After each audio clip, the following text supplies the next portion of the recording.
Hello,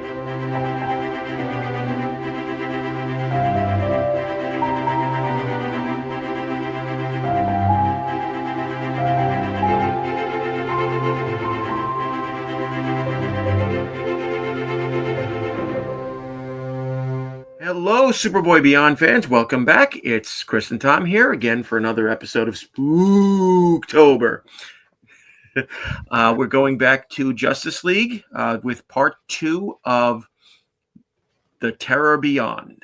Okay, that's right. We're not gonna sugarcoat this. Just get yourselves ready. This is episode 16 of Justice League. My DVD. I'm pretty sure that if they've watched part 1, they know the routine. So let's get ready. Let's get into this. So we're gonna count you in with a 3, 2, 1, Cthulhu. All right. So get yourselves ready. Here we go. 3, 2, 1, Cthulhu. And here we go.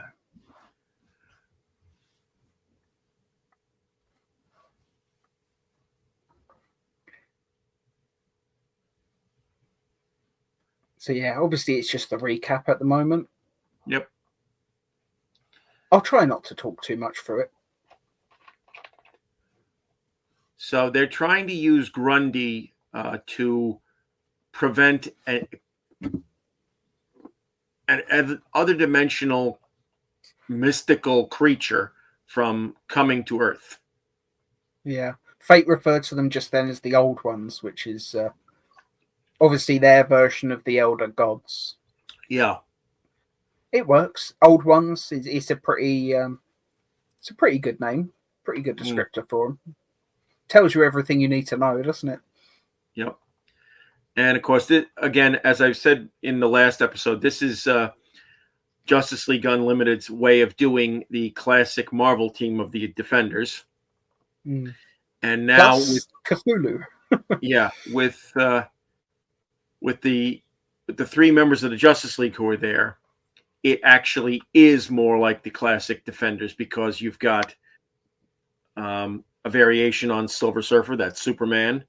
You've got their equivalent to Valkyrie, which is Wonder Woman, and you've got Nighthawk, which is Hawkgirl. And in fact, there is a reference to the way Nighthawk was addressed by the Hulk in the Defenders. Grundy is going to call her Bird Nose. It's funny you saying like Superman, Silver Surfer. Now I just want to read that classic crossover comic where they actually met, and Silver Surfer went to Krypton, and Mixus Pitlick turns up by the end. I've got to read that again. Like, if any of you out there know that story and you've got it, maybe I've just inspired you to read it again as well. It's a good one.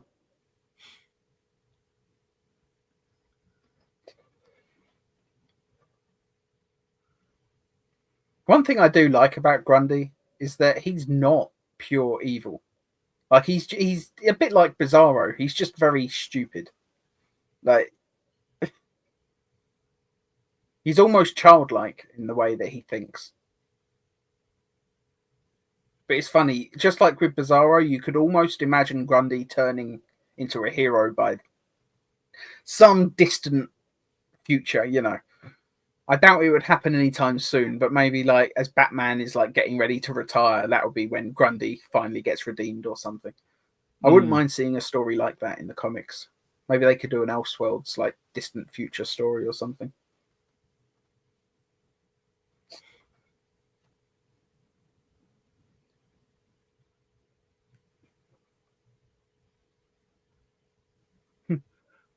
And honestly, you know, like the old trope from the old Woody Woodpecker cartoons of, if Woody had gone right to the police, this never would have happened. If Fate had come to the Justice League and asked for help, this would never have happened. Yeah.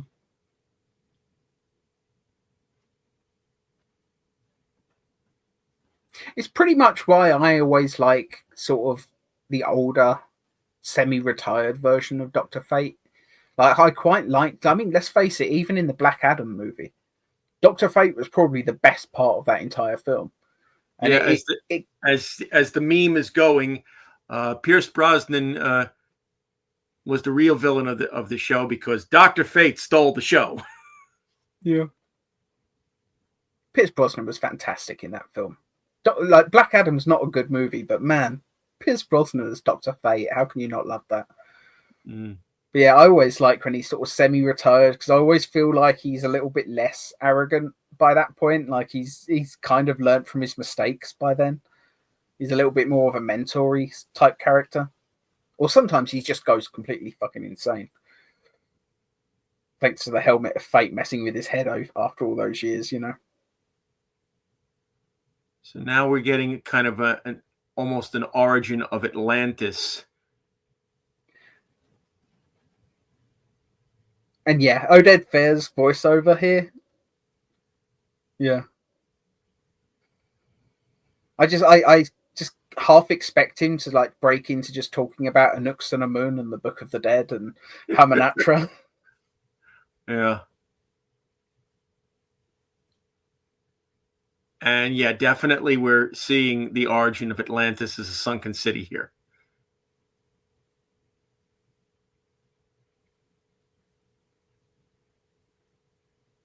It's interesting they actually depict it on the screen. Because I think in some DC, like, does it even always sink? Or sometimes is it just an underwater civilization? I think it's always sinking, but it's so far in the past that, you know, it's now an underwater city. So it's kind of a little of both. Fair enough. I'm not the biggest Aquaman fan, as you can tell. Mm. I know very little about his lore.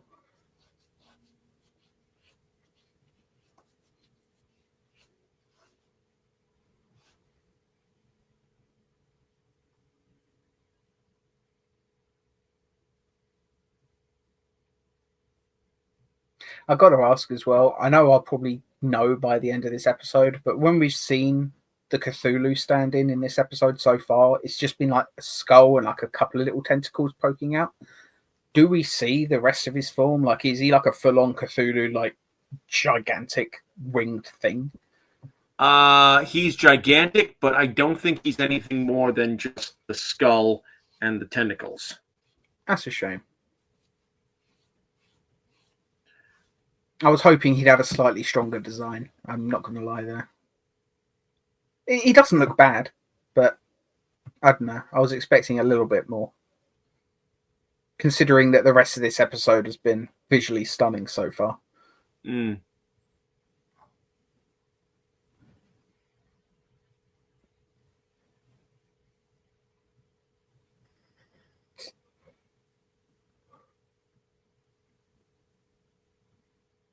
I'd love to know whatever happened to like the background art for these episodes, like the actual paintings. Someone must still own most of these things, surely. Yeah. Simple things like just sky and stuff in the background, I imagine was reused a lot, but there's a lot in this episode that would have been just for this episode. I hope it still exists. I hope somebody on the art department got to take those home or something, you know? I'm sure somebody did, or it's just sitting in the DC vault somewhere. Probably, yeah. Yeah, there's so much great artwork in the background of these shows. I almost just wish that that's the kind of thing you would see pop up in auctions a bit more often. Even look at the Ruby Spears stuff, like the background art and stuff. You know, I would love to see some of those paintings turn up in an auction just to see that they still exist. I'm never going to be able to afford to buy them, but sometimes it's enough just knowing they've not been destroyed. Mm. I'll say this, while the remaster for Blu-ray looks very good, you can tell that some shots were designed for standard definition because Hera's eye just sunk about an inch below where it should have been for a shot just then. She almost looked like Quasimodo.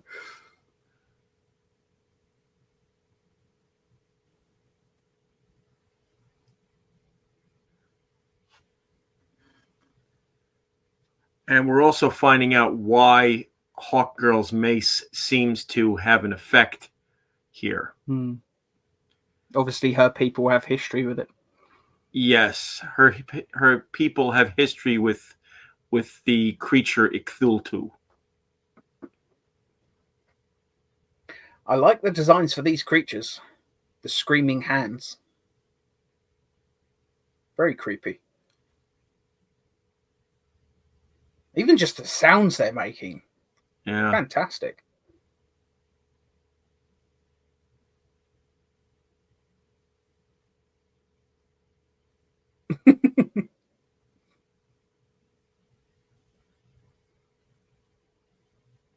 Man, I wish Solomon Grundy would be used more often.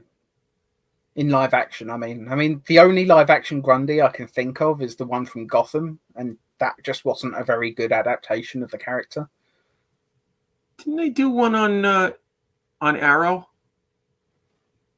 They might have done, actually. I might be forgetting that. I can't think off the top of my head what he looked like or who played him, but it's possible.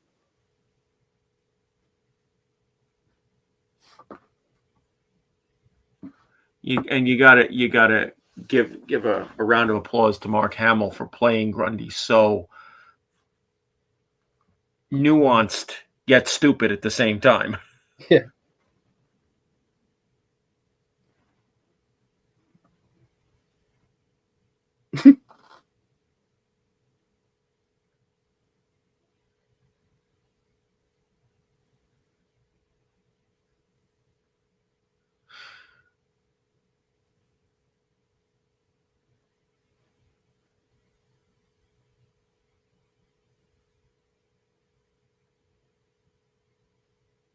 Oh yeah, there was a version in Arrow.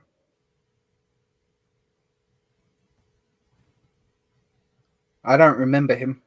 I can even look at a picture of him and I don't remember. Oh, he was part of the Church of Blood season, which was the worst season because it's the one where they killed Black Canary.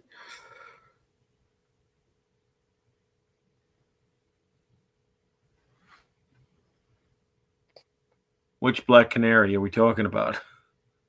The main one in Arrow. Laurel. Yeah,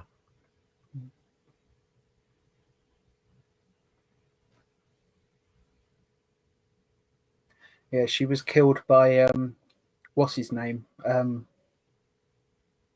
Quite a famous actor. He was in is it Field of Dreams or something?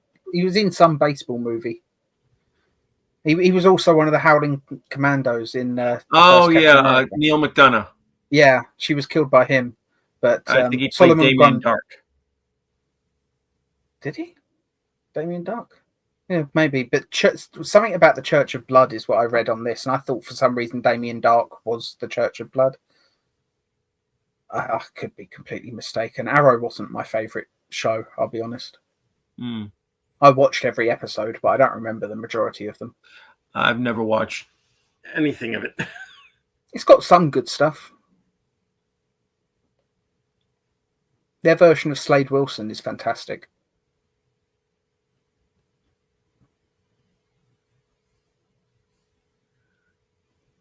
I love this. Aquaman bringing an army of whales to fight the thing.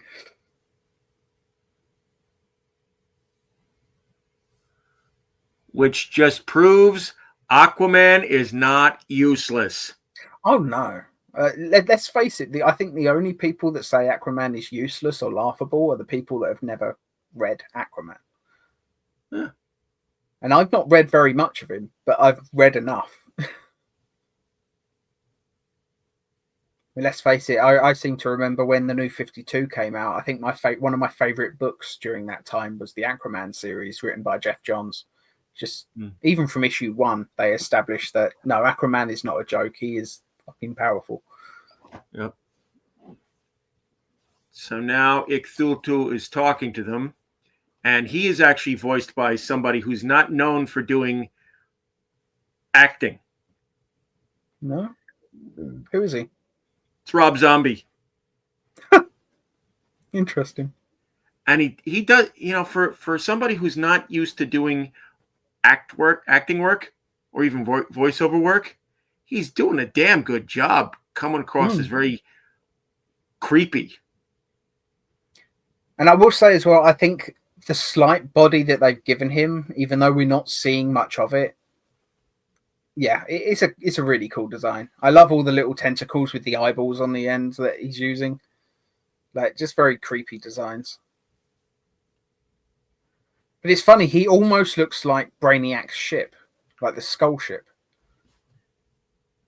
Yeah, I do see a little bit of that in there. Yeah, if you replace the tentacles with like metallic tentacles, like Doc Ock style, like just replace the skull with like a metal version. It's basically Brainiac's ship. Yeah. Which I think we've only gotten once in animation outside of this Superman Unbound. Yeah, I know I've seen the Brainiac episodes of the animated series, but I was a kid. I don't remember anything about them. Yeah, Superman Unbound is much better from what I remember. The only time we've really gotten the Skull ship in animation was in the Super Friends series. The last 2 seasons when they went with the full-on robot version of Brainiac, they did the Skull ship.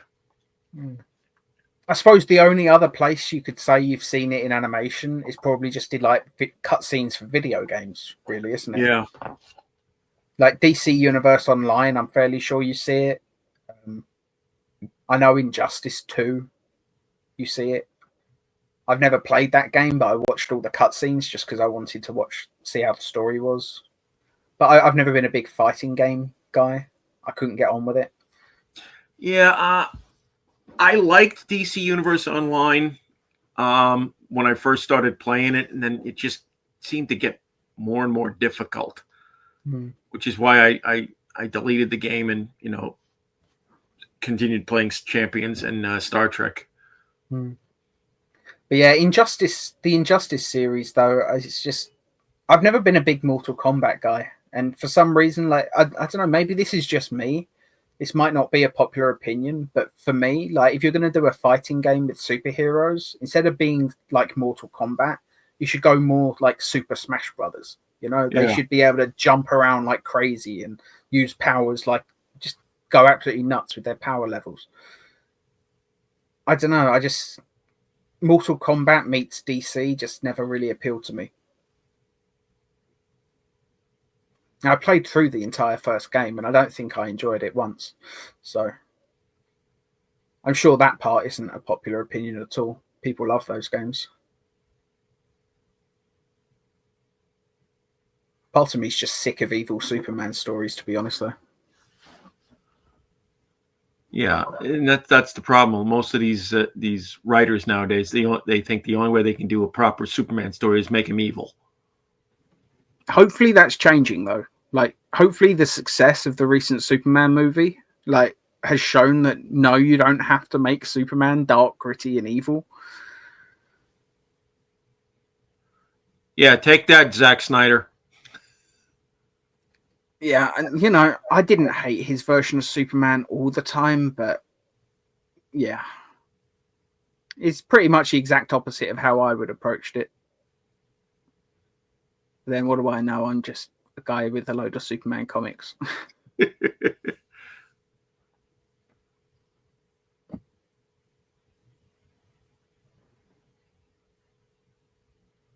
But yeah, I like these sort of little minion creatures as well. Like they're really nightmarish in the designs. Yeah, this is almost kind of like the thing you would see if this was designed by Kirby. But it's fun that the designs of these creatures, they almost don't make sense, like in a way. Like you can't imagine something evolving into that form. Like it looks like life that's been twisted by some cosmic force. And that's exactly what it probably should be for this kind of story. Yeah. Now that is a weird looking creature. And because of the Thanagarians' history with Icthultu and how they turned away from him, they're basically establishing Hawkgirl as essentially an atheist. She doesn't believe in this cosmic, godlike stuff. It's kind of the same thing that they did in Star Trek, the original series with Apollo. You know, as soon as people stopped believing in him, his powers just started weakening. And because Hawk Girl doesn't believe in this Cthulhu stand-in, she can harm him because she doesn't believe he's a god, whereas the others are probably less convinced at this point. Mm. At least that's my reading on it so far. And I'll tell you what, just the whole sort of running around inside like a what looks like a space station or something made out of meat. Like that's another thing that I think James Gunn must have been referencing when he did Guardians 3, because they have an entire space station that's built out of flesh in that. Yeah. Very similar sort of look to it. Although I must admit, when I see the inside of this place with all the flesh on the walls and all red and slimy looking, it just reminds me of Ocarina of Time, when you're inside Lord Jabu Jabu's belly. Very creepy level. It kind of reminds me of a mission in Champions Online, where you have to shrink yourself down and go inside somebody's brain. And it's really gross. I bet it is. What was that movie where they shrink themselves down into a little spaceship and fly through the blood vessels? Fantastic Journey. Yeah, I saw that as a kid. I might have to watch that again at some point. Probably doesn't hold up though. That was made in the 60s. Yeah, as a kid I remember it being brilliant, but I'm sure if I watched it now I'd probably be cringing a lot of the time.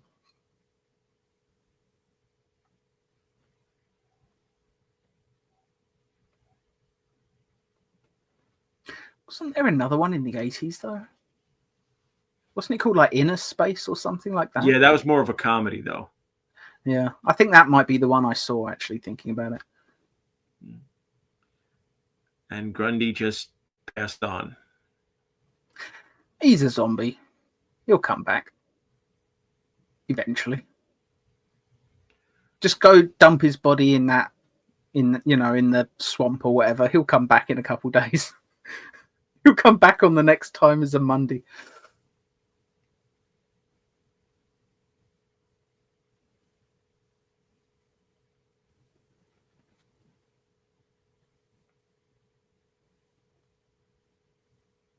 Now tell me, does Grundy ever return in Justice League or Unlimited? Or is this... Okay, so yeah. I was going to say, you know, if this was the ending for that character, would have been a pretty powerful one, ending as a hero. But, of course he comes back. He's a zombie. It's literally what they do. And I like the reference to the old poem that they have here on his tombstone. Yeah. Born on a Monday. As soon as Monday comes around, he'll wake up again. It'll be fine. Well, the episode of Justice League Unlimited where he comes back, it's really... It's bad. Okay. Not bad in the sense of the story, but... Continuity. No. It's bad in the sense of how he's brought back and what has to be done. Okay. Hawk Girl has to basically old yeller him. Shit. Yeah. You know, I might, when I eventually get round to watching that episode, I might actually quite like that, because I've always been a fan of those tragic endings like that. And after seeing this episode, yeah, I imagine that's quite a powerful moment if they handle it well. Yeah. Yeah, this was a really solid episode. I much preferred this over the Freddy Krueger one, I'll be honest with you. I think just the whole storyline, just the mythology that's going on with it, the flashbacks to, like, you know, just everything that happened with, like, Atlantis in the flashbacks, and yeah, the Thanagarian mythology that's happening there, and yeah, they definitely you know, were world building with this two-parter. And this one, you know, still, you know, there's a certain limit to how scary they can make the designs, but man, it was certainly visually scarier than the previous story we watched. Yeah. And I loved everything about this episode. Yeah, I have to say, Rob Zombie as the voice of Cthulhu, he was creepily arrogant. He did such a fantastic job on this.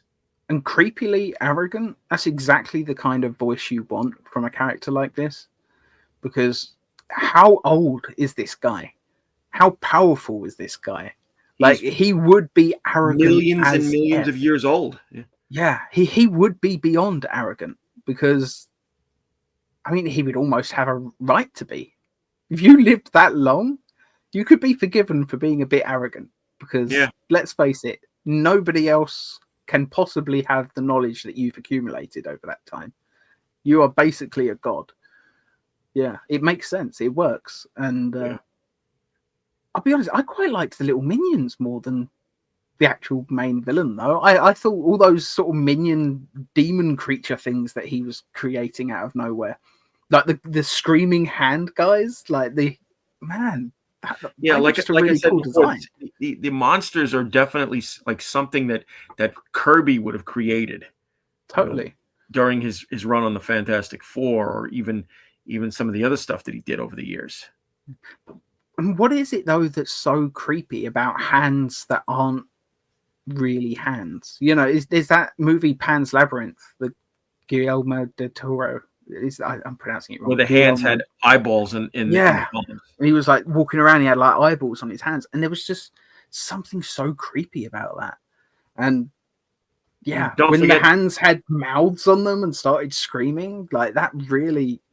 Yeah. Don't forget Vampire Hunter D. His left hand has a face on it. I don't think I've ever seen that. You should. It's good. Is that the one with Lucy Liu? No. She made like a vampire hunter movie where she was a female vampire hunter in the 2000s. For some reason I thought that was that, but Vampire Hunter D is an anime from Japan. Oh, that's why I've not seen it. I'm not an anime guy. Yeah. Maybe at some point I'll watch it, but probably not. Yeah. There's too many shows I still haven't watched that aren't anime, so it's going to be a long time till I get around to those, you know. I think the closest I get to watching any anime these days is probably My Adventures with Superman, which isn't even strictly anime. It's more just anime adjacent. And maybe Pokemon when I was a kid, you know. I watched a bit of that. And, you said the P word. Ugh. I loved Pokemon as a kid. I haven't played any of the games. Bad memories of working at Blockbuster Video when the VHS tapes were coming out. Why? Just people like annoyed they can't rent them or something. Were they just rented all the time? Just hearing little kids saying the P word incessantly. It just got annoying, did it? Fair enough. Yeah. Fair enough. I think the only other thing that's slightly anime adjacent I've ever watched is probably like the Animatrix. Did you ever watch those? I did. I liked that. No interest in it. There were some episodes that were just utterly fantastic, but the majority of it I just wasn't into. I know they did that Batman anime. I saw some clips from that, but it that was Gotham Knight. No, not that one. I'm talking the one from like just a couple of years ago. You Batman mean Ninja or something? Yeah, and they've done a sequel to it. I didn't know they made a sequel, but I'd forgotten about Gotham Knight. Superman as the bad guy again. Yeah, I'd forgotten about Gotham Knight though. I know I saw that obviously between Batman Begins and Dark Knight releasing because that's when it came out, and it was good, but. I think the most anime thing I watch these days is the live action version of One Piece, which I think is just phenomenal. It's just fantastic. Very superhero-y pirate adventure show. It's absolutely fantastic. But anyway, should we give this two-parter a score out of 10? Yeah. The last one we gave an 8, and I liked this one considerably more, so I'm tempted for this one to bump it up to like an 8.75 at most, maybe an 8.5. I would go with an 8.5 on this. Okay, we'll stick with 8.5 then. yeah, just a really, really solid episode. Great character designs, very creepy atmosphere. I loved the whole cosmic angle of everything that was happening. It was just visually stunning, and the acting was great. And I'm guessing this villain never comes back. I'm guessing this is like a one and done. Okay. No, they basically killed him at the end of the episode. Yeah, I was just wondering because let's face it, in comic books, nobody stays dead, really, do they? But yeah, I was going to say if they did bring him back, that's a shame because it felt very self-contained. But yeah, what did you think of this episode? Did you enjoy it as much as we did, or do you perhaps think that we're rating it a little bit too highly? Let us know in the comments, and we will see you next week for the final release. Well, actually, it won't be next week. We'll see you on the 31st of October, which is the final release of Spooktober. And since it's literally the next episode after this, I'll just say we're returning to season 5 with World's Finest. So we will see you then for a Superman-Batman team-up fan fiction. Goodbye.